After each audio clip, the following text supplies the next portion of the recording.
a true story about surviving emotional abuse, escaping a toxic marriage, rebuilding from nothing, and learning to choose myself again. If you're healing from trauma, heartbreak, or emotional manipulation, this story is for you.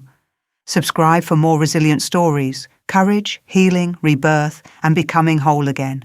You can learn here, you can heal here, you can encourage others here. My name is Amara, and my story continues. I left before the sun rose. Dawn was the only witness I trusted. No goodbyes, no explanations, no apologies, just a heartbeat and a decision. No one to measure my courage, no audience to validate it, just me. If you had one chance to choose yourself, would you take it? The air was damp, heavy with last night's rain. The street smelled like wet concrete and possibility. Every step felt like a sentence written in a language I hadn't spoken in years. People don't talk about the fear of escaping emotional abuse. How freedom can feel like a crime you're terrified to commit. I wasn't running from him. I was running toward myself, for the first time in a long time. The world felt wide enough to hold me. Type, I choose me, in the comments if you've ever had to save yourself quietly. I didn't leave a note, not because I didn't want to explain, but because explanations can be twisted, words can be weaponized, and I refused to give my goodbye away as ammunition. The front door closed with a whisper. The lock clicked, louder than any scream I could make. The taxi waited around the corner, headlights cutting through the dark like a way out. My hands trembled as I opened the door, checked the back seat for my children, checked the world they were about to enter. They clutched their blankets like shields, tiny fists gripping fabric like faith.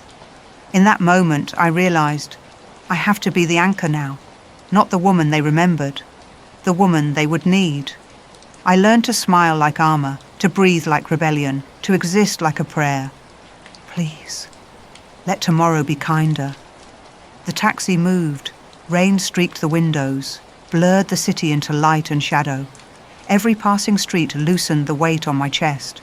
This is what surviving a toxic marriage looks like in real life. It's not cinematic, it's not glamorous. It's choosing yourself in the dark and praying it's enough. I wasn't just leaving him. I was leaving the version of me that forgot how to live, the version that learned to shrink, to whisper, to disappear. Every mile was a pulse of courage. Every street lamp a breadcrumb trail back to myself. And for the first time I believed, we are still whole. We are still moving. We are still alive. Healing isn't aesthetic. It's convenience noodles in a borrowed room because safety tastes better than luxury.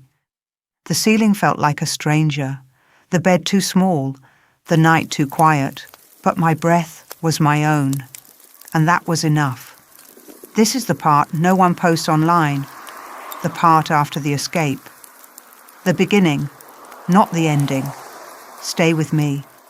I haven't won that $1 million freedom deal yet, but I'm fighting for it. Subscribe and join a community of survivors learning to heal in real time. Some nights I rebuilt myself from silence, some mornings from tears, some afternoons from noodles on the floor. Peace didn't arrive like a miracle. It arrived like a decision I had to remake every day. Peace is a whisper, a practice, a negotiation, a rebellion. I didn't call it therapy, but when I talked to someone safe and they nodded instead of judging, it felt like learning the language of peace again. Some days, victory was eating breakfast without shaking, laughing at a radio joke, walking outside without flinching, looking in the mirror and seeing me. There was no revenge arc, no glow-up to spite him. Because rebirth isn't about punishment, it's about reclamation. I reclaimed laughter, quiet mornings, my reflection, my name. Surviving without hatred is a victory too. I'm not a phoenix. I do not need to rise from ashes. I never burned. I survived. I speak. I step. I stay. Without apology. I carve space. I burn through anything in my way. If you're still watching, then this story is yours too. Finish this in the comments. I am learning to be a person who... Some of you will understand this. I exist in rebellion against what tried to break me, quietly, deliberately, without performing survival for applause.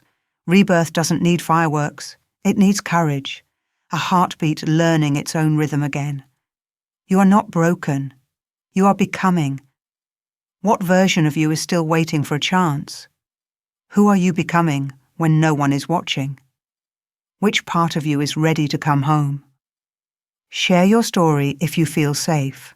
Subscribe to Heal in real time, like this video. If you choose, you see you in our next true resilient story, a story that heals.